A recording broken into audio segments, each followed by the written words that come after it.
Hello everyone, welcome to IFSI YouTube channel. This is Nikhil Ashtewale, the founder and principal of Integrated Fitness and Sports Institute, also known as IFSI.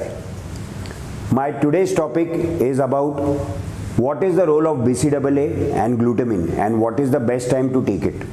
मेरा आज का जो topic है वो इसके ऊपर होगा कि BCAA और ग्लूटामिन क्या है और ये कभी लेना चाहिए। अब ये जो BCAA है जिसे ब्रांच चेन अमाइनो एसिड कहा जाता है, ओके, इसके अंदर 3 अमाइनो एसिड्स आते हैं जो असेंशियल अमाइनो एसिड्स होते हैं, which is leucine, isoleucine and valine. अब ये 3 अमाइनो एसिड्स जो है इनका थोड़ा स्पेशल रोल है। जैसे आपको पता है कि जनरली अमाइनो एसिड्स जो होते हैं वो प्रोटीन सिंथेसिस का काम करते हैं, ओके।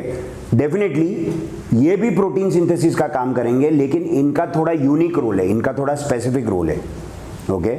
फॉर एग्जांपल ल्यूसीन जो है ये अमाइनो एसिड इन तीनों में सबसे इंपॉर्टेंट है, क्योंकि ल्यूसीन के बहुत सारे फंक्शंस है। जैसे हमारे बॉडी में जो मायोस्टैटिन लेवल्स होते हैं वो मायोस्टैटिन लेवल्स को कम करना। मैं आपको बता देता हूं कि मायोस्टैटिन लेवल्स, मायोस्टैटिन एक ऐसा प्रोटीन है जो अगर आपके बॉडी में बढ़ता है, ओके, तो वो मसल ग्रोथ इनिबिशन करता है। मसल ग्रोथ इनिबिशन मतलब मसल के ग्रोथ को रोकता है, ओके। मायोस्टैटिन प्रोटीन के जो लेवल्स है वो हमारे एज के अनुसार, हमारे लाइफस्टाइल के अनुसार, ओके, वो बढ़ती है। जैसे अगर आपकी लाइफस्टाइल सही नहीं है, अगर आप फिजिकल एक्टिविटी नहीं कर रहे हो, अगर आप डाइट की तरफ ध्यान नहीं दे रहे हो तो मायोस्टैटिन लेवल्स बढ़ेगा। अगर आप if you are easing, even then the myostatin levels will increase. Myostatin levels अगर इंक्रीज होगा तो वो मसल ग्रोथ को इनिबिट करेगा, मसल ग्रोथ को रोकेगा।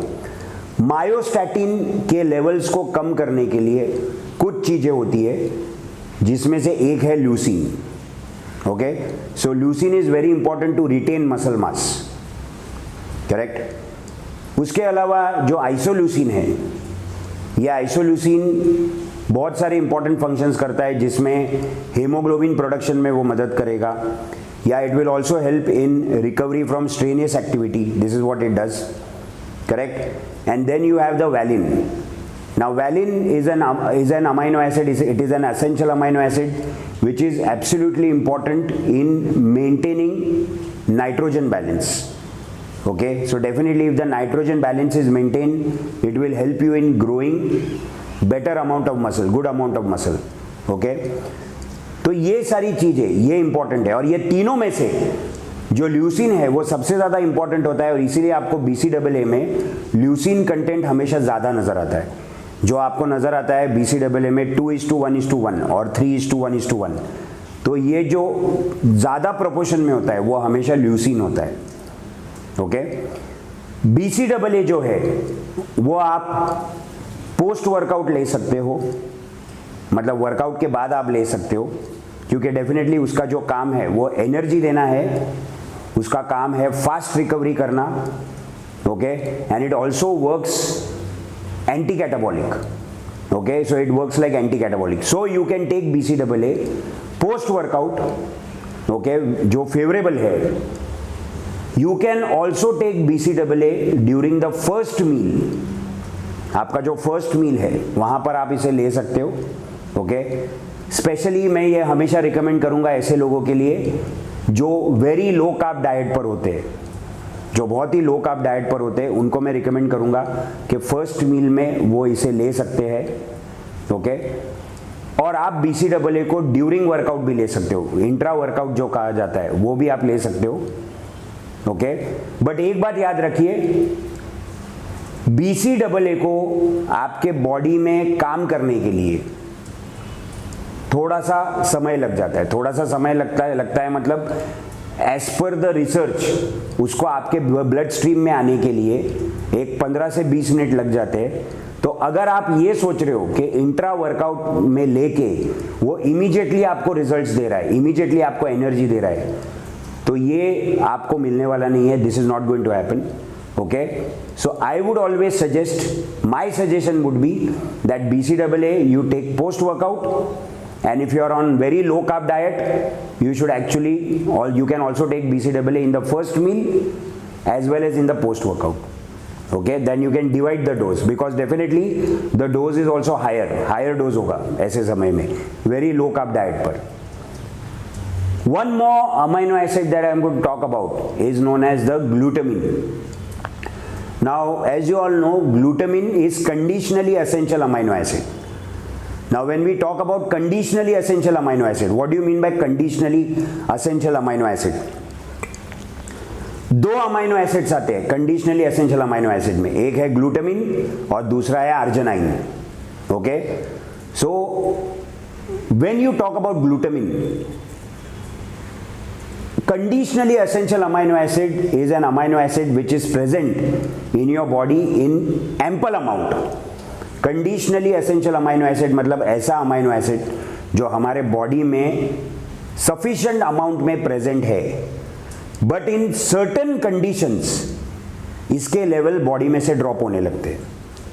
तो ये कौन से certain conditions है जहां पर इसके लेवल बॉडी में से ड्रॉप होने लगते हैं? Mental and physical stress, illness, severe burns, post surgery, and in case of high intense workout. तो ये कुछ कंडीशंस है, ऐसे कंडीशंस में ये जो कंडीशनली एसेंशियल अमाइनो एसिड है ये बॉडी में से इनके लेवल्स ड्रॉप होते हैं.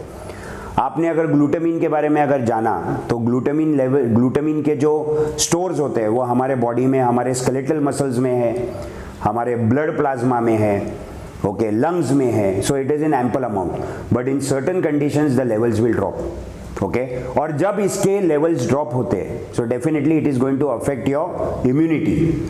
आपकी इम्यून सिस्टम को अफेक्ट करेगा, your immunity will be reduced. Okay, it will not allow your body to recover, so your recovery will be affected, it will be badly affected in fact. Okay, your body will go into catabolic mode.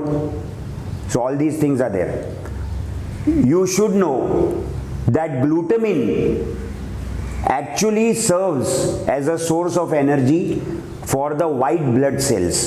हमारे जो immunity cells होते हैं, white blood cells, okay, they will use glutamine as a source of energy. Not only that, glutamine will also keep the levels of cortisol very low. So cortisol जो एक stress hormone होता है इसके levels को वो लो रखता है. Okay, तो इसलिए अगर आप ग्लूटामिन के बारे में देखोगे, it helps in faster recovery. Okay, it is anti stress and anti ageing. Correct, it is anti catabolic and it will boost your immunity. It is a immune booster. Correct. So now glutamine जो है ये आप post workout ले सकते हो, इसको post workout में आप ले सकते हो, आप उसको बेड टाइम पे ले सकते हो.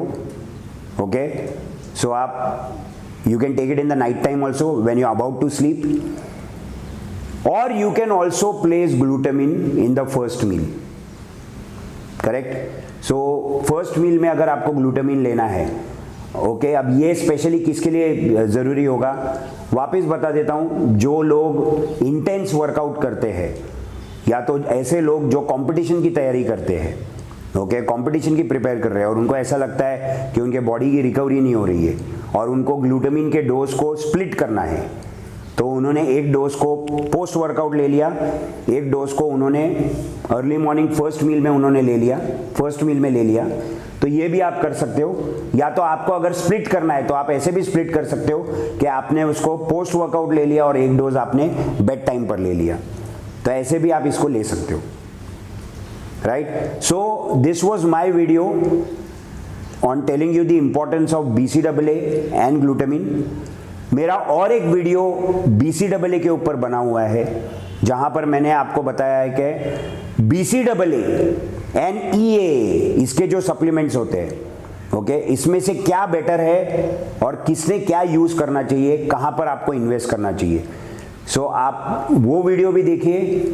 ओके, उससे भी आपको काफ़ी अच्छी नॉलेज मिलेगी. Right. So thank you so much for watching this video. If you like my video, please subscribe to our channel and press the bell icon below, and also follow us on Instagram and Facebook. Thank you. Bye.